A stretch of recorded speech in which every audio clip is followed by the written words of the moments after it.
Сәлеметсіздер ме, құрметті достар? Бүгінгі сабағымызда біз стрит арт, көше өнері атты бейнелі өнер түрімен танысатын боламыз. Алдарыңыздағы бейнелі өнер түрі граффити деп аталады. Аударғанда қашап саламын, жазамын деген мағынаны білдіреді. Бірақ біздің Қазақстанда граффити өнері жаңадан пайда болған өнер түрі деп айтуға болады. Бұл жас суретшілердің қазіргі заманда болып жатқан өзгерістерге байланысты еркін бейнелі өнер тәсілі деп айтуға болады. Алдарыңыздағы граффити шығармасы қазақстандық жас суретшілердің қолдан шыққан туынды деп айтуға болады. Бұл суретшілер атақты Қанапия Тежановтың шеберханасын бітірген Ержан Танаев пен Али Закиров атты суретшілердің шығармашылық туындысы. Бұл шығармадан біз қазақтың кәсіби суретшісі Әбілхан Қастеев атамыздың бейнесін көре аламыз. Сонымен қатар бұнда тек қана портрет емес, заманауи бейнелі өнеріне жеңіл сипаттау тәсілі, яғни қазіргі заманда болып жатқан көріністерді, қала келбетін сипаттайтын шығармалық бейнені көре аламыз. Граффити өнері бұл жас суретшілерге еркін тақырыпта, ұранды тақырыптарда сурет салуға өте ыңғайлы бейнелі өнерінің саласы деп айтуға болады. Балалар, граффитидің тағы бір ерекшелігі, бұнда тек қана бейне ғана емес, сонымен қатар жазулар, ұранды жазулар, эпиграфтерді қолдану мүмкін. Бұл суретшінің жекеменшік қиялынан туындайтын композициялық көріністер. Балалар, бүгінгі сабағымызда біз Алматы қаласында орналасқан ғимараттардағы бейнелі өнер түрімен әлі де танысатын боламыз. Балалар, алдарыңыздағы кезекті дала кескіндемесінің түрі муралдар деп аталады. Муралдар дегеніміз биік ғимараттарға салынатын көркем шығарма.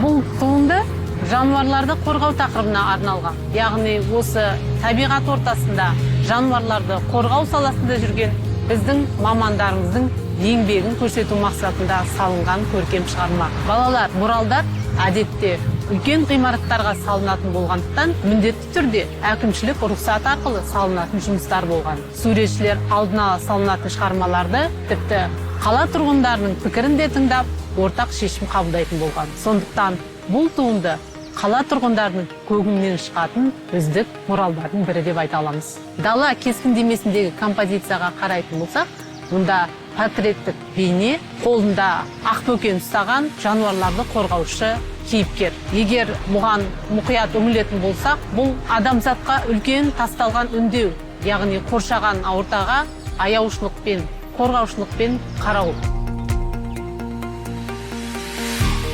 Балалар, алдарыңыздағы келесі мурал Алматы қаласындағы Арбат бойындағы тамаша көркем туынды. Бұл мурал Қарлы барс атты тақырыпқа арналған. Мурал салушы суретші бұл шығармасын Арбат фестивалында арнайы алматылық символ ретінде барстың бейнесін өз шығармасында ұсынған. Қарлы барс Қазақстанның ең сирек кездесетін жануарлар қатарында. Суретші композициялық ізденістерінде қарлы барсты ретро автокөлік маңайында орналастырған. Бұл да суретшінің өзіндік тәсілі, яғни жануарды ретро стильдегі композициялық құрылымға енгізген. Жалпы стрит арт суретшілер үшін еркін тақырып. Сондықтан композициялық ізденіс барысында суретшілер жануарлардың маңайына қала келбетін, қаланың қысқы мерзімін, таулы қыраттарын шынайы суреттеуге көп ден қояды. Тіпті кейбір муралдардың маңайынан суретшілердің жеке аты жөндерін де көруге болады. Бұл композициялық бір ізденістердің бірі.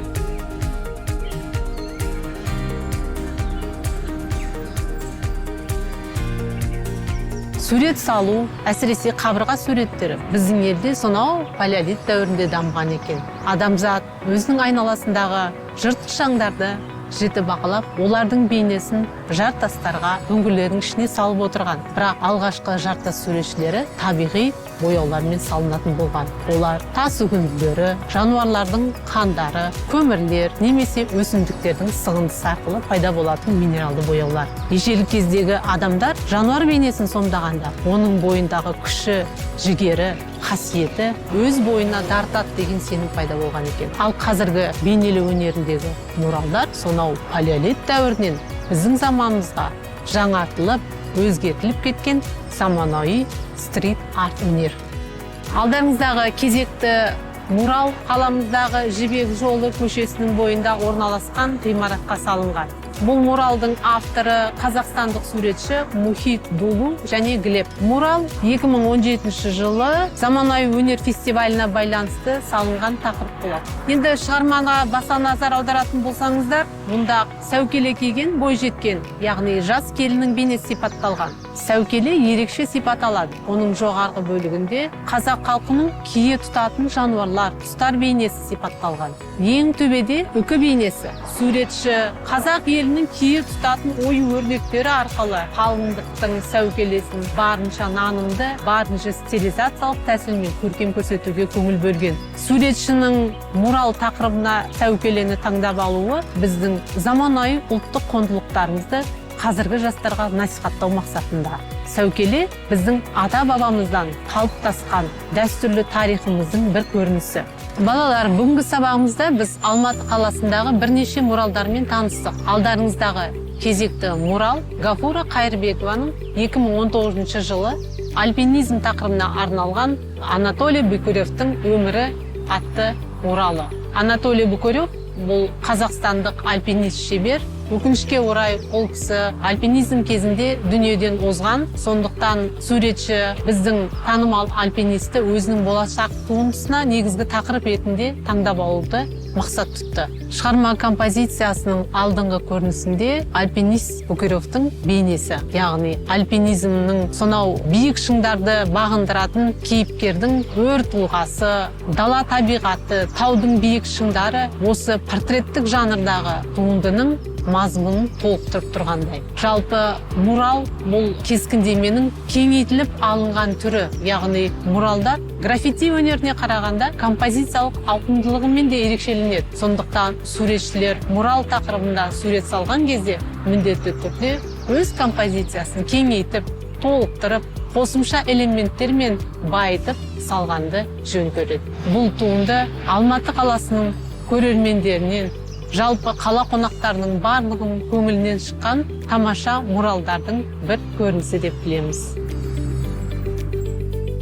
Муралдардың композициялық ерекшеліктері мұнда суретшінің қиялына өте ыңғайлы тақырыптарды қозғауға болады. Тіпті кейбір қылқалам шеберлері экология тақырыбында Қазақстанның Арал өңіріне байланысты Аралдың зардаптары атты тақырыпта композиция өрбіткен. Бұл муралдың авторы Али Закир. Мамыр шағын аудандарының бірінде орналасқан Арал зардаптарын бейнелейтін муралда көрерменге тартылып қалған Арал теңізін сипаттайтын теңіз ұсынылған. Тартылып қалған теңізде екі кеме бар. Жоғарғы бөлікте бұл қиялдан туындаған кеме, екінші төменгі бөлікте зардаптың қазіргі салы, яғни қазіргі Арал өңірінің аянышты хал ауқаты бейнеленген. Бұнымен суретші қазіргі замандағы жастарға табиғатты аялайық атты үндеуді тастағысы келетін секілді.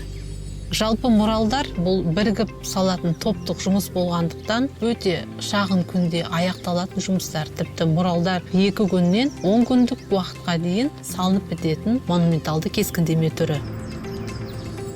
Бұл мурал сурет салып отырған қыз атты тақырыпта өрбіген. Мурал Құрманғазы көшесі 31-ші үйде орналасқан. Авторы Беларусь суретшісі Александр Благи. Қыз баланың алғашқы шығармашылық жолын бейнелеген бұл шығарма ата-аналарға өнердің балалық шағынан бастау алған шағынан бастап, одан әрі дамуына септігін тигізуі міндетті деп санайды.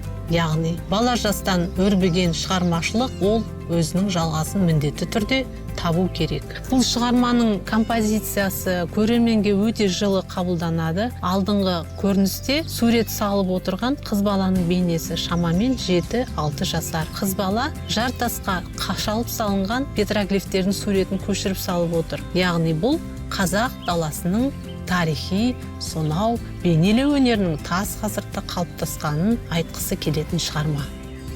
Балалар, бүгінгі монументалды кескіндеме өнеріне арналған кезекті сабағымыз осымен аяқталды. Ал енді сұрақтарға жауап береміз. Бірінші сұрақ: мурал дегеніміз не? Екінші сұрақ: муралдар кескіндеменің қай түріне жатады?